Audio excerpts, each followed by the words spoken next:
Welcome. Today we're reading the chapter Civilization of the novel Star-Born. Now, sit tight and let's get into it. Raph surveyed the wide sweep of prairie where dawn gave a grey tinge to soften the distance and mark the rounded billows of the ever-rippling grass. He tried to analyze what it was about this world which made it seem so untouched, so fresh and new.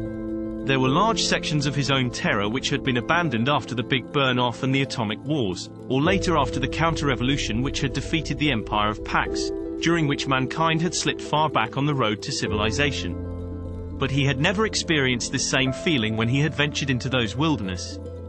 Almost he could believe that the records Hobart had showed him were false, that this world had never known intelligent life herding together in cities. He walked slowly down the ramp, drawing deep breaths of the crisp air. The day would grow warmer with the rising sun, but now it was just the sort of morning which led him to be glad he was alive and young. Maybe part of it was because he was free of the ship and at last not just excess baggage but a man with a definite job before him. Spaceman tended to be young, but until this moment Raph had never felt the real careless freedom of youth.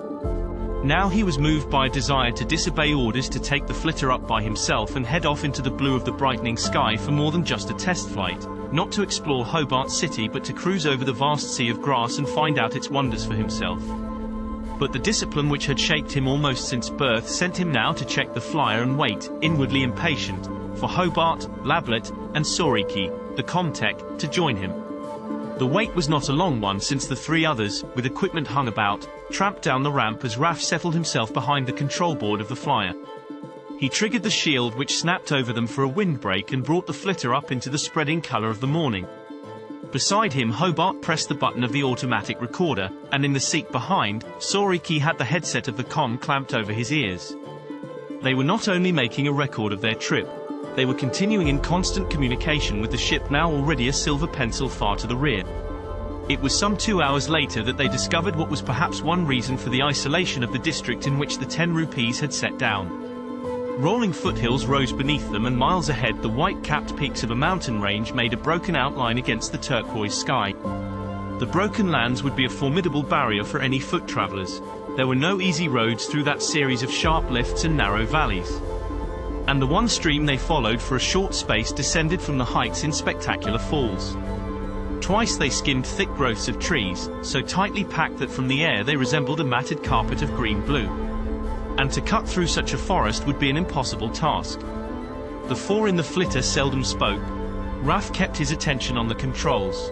Sudden currents of air were tricky here, and he had to be constantly alert to hold the small flyer on an even keel. His glimpses of what lay below were only snatched ones. At last it was necessary to zoom far above the vegetation of the lower slopes, to reach an altitude safe enough to clear the peaks ahead. Since the air supply within the windshield was constant, they need not fear lack of oxygen. But Raph was privately convinced, as they soared, that the range might well compare in height with those Asian mountains which dominated all the upflung reaches of his native world. When they were over, the sharp points of that chain disaster almost overtook them. A freakish air current caught the flitter as if in a giant hand, and Raph fought for control as they lost altitude past the margin of safety. Had he not allowed for just such a happening, they might have been smashed against one of the rock tips over which they skimmed to a precarious safety. Raph, his mouth dry, his hands sweating on the controls, took them up higher than was necessary to coast above the last of that rocky spine to see below the beginning of the downslopes leading to the plains the range cut in half. He heard Hobart draw a hissing breath. That was a close call. Lablet's precise, lecturer's voice cut through the drone of the motor. Yeah, Soriki echoed. Looked like we might be sandwich meat there for a while. The kid knows his stuff after all. Raph grinned a little sourly, but he did not answer that. He ought to know his trade. Why else would he be along? They were each specialists in one or two fields. But he had good sense enough to keep his mouth shut. That way the less one had to regret minutes or hours later. The land on the south side of the mountains was different in character to the wild northern plains. Fields. It did not require that identification from Lablet to point out what they had already seen. The section below was artificially divided into long narrow strips. But the vegetation growing on those strips was no different from the northern grass they had seen about the spacer. Not cultivated now, the scientist amended his first report. It's reverting to grassland. Raf brought the flitter closer to the ground so that when a dome structure arose out of a tangle of overgrown shrubs and trees, they were not more than 50 feet above it. There was no sign of life about the dwelling, if dwelling it was, and the unkempt straggle of growing things suggested that it had been left to itself through more than one season. Lablet wanted to set down and explore, but the captain was intent upon reaching the city. A solitary farm was of little value compared with what they might learn from a metropolis. So, rather to Raf's relief, he was ordered on. He could not have explained why he shrank from such investigation. Where earlier that morning he had wanted to take the flitter and go off by himself to explore the world which seemed so bright and new, now he was glad that he was only the pilot of the flyer and that the others were not only in his company but ready to make the decisions. He had a queer distaste for the countryside, a disinclination to land near that dome. Beyond the first of the deserted farms they came to the highway and, since the buckled and half-buried roadway ran south, Hobart suggested that they use it as a visible guide. More isolated dome houses showed in the course of an hour, and their fields were easy to map from the air, but nowhere did the Terrans see any indication that those fields were in use. Nor were there any signs of animal or bird life. The weird desolation of the landscape began to work its spell on the men in the flitter. There was something unnatural about the country, and with every mile the fly clocked off, Raf longed to be heading in the opposite direction. The domes drew closer together, made a cluster at crossroads, gathered into a town in which all the buildings were the same shape and size, like the cells of a wasp nest. Raf wondered if those who had built them had not been humanoid at all, but perhaps insects with a hive mind. And because that thought was unpleasant, he resolutely turned his attention to the machine he piloted. They passed over 4 such towns, all marking intersections of roads running east and west, north and south, with precise exactness. The sun was at noon or a little past that mark when Captain Hobart gave the order to set down so that they could break out rations and eat. Raf brought the flitter down on the cracked surface of the road, mistrusting what might lie hidden in the field grass. They got out and walked for a space along pavement which had once been smooth. High-powered traffic, that was Lablet. He had gone down on one knee and was tracing a finger along the substance. Straight, Soriki squinted against the sun. Nothing stopped them, did it? We want a road here and we'll get it. That sort of thing. Must have been master engineers. To Raf the straight highway suggested something else. Master engineering, certainly, but a ruthlessness too, as if the builders, who refused to accept any modifications of their original plans from nature, might be as arrogant and self-assured in other ways. He did not admire this relic of civilization. In fact, it added to his vague uneasiness. The land was so still, under the whisper of the wind. He discovered that he was listening for the buzz of an insect, the squeak of some grass dweller, anything which would mean that there was life about them. As he chewed on the ration concentrate and drank sparingly from his canteen, Raf continued to listen. Without result. Hobart and Lablet were engrossed in speculation about what might lie ahead. Soriki had gone back to the flitter to make his report to the ship. The pilot sat where he was, content to be forgotten, but eager to see an animal peering at him from cover, a bird winging through the air. If we don't hit it by nightfall, but we can't be that far away. I'll stay out and try tomorrow.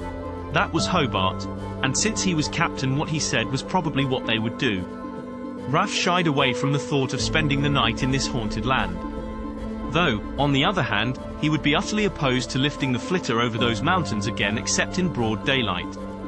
But the problem did not arise, for they found their city in the mid-afternoon, the road bringing them straight to an amazing collection of buildings, which appeared doubly alien to their eyes since it did not include any of the low domes they had seen heretofore.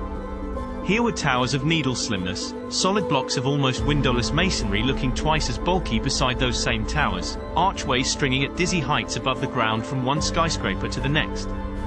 And here time and nature had been at work. Some of the towers were broken off, a causeway displayed a gap once it had been a breathtaking feat of engineering, far more impressive than the highway, now it was a slowly collapsing ruin. But before they had time to take it all in, Soriki gave an exclamation. Something coming through on our wave band, sir. He leaned forward to dig fingers into Hobart's shoulder. Message of some kind, I'd swear to it. Hobart snapped into action.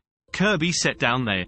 His choice of a landing place was the flat top of a nearby building, one which stood a little apart from its neighbors and, as Raf could see, was not overlooked except by a ruined tower. He circled the flitter. The machine had been specially designed to land and take off in confined spaces, and he knew all there was possible to learn about its handling on his home world. But he had never tried to bring it down on a roof, and he was very sure that now he had no margin for error left him, not with Hobart breathing impatiently beside him, his hands moving as if, as a pilot of a spacer, he could well take over the controls here. Raf circled twice, eyeing the surface of the roof in search of any break which could mean a crack up at landing. And then, though he refused to be hurried by the urgency of the men with him, he came in, cutting speed, bringing them down with only a slight jar. Hobart twisted around to face Soriki. Still getting it? The other, cupping his earphones to his head with his hands, nodded.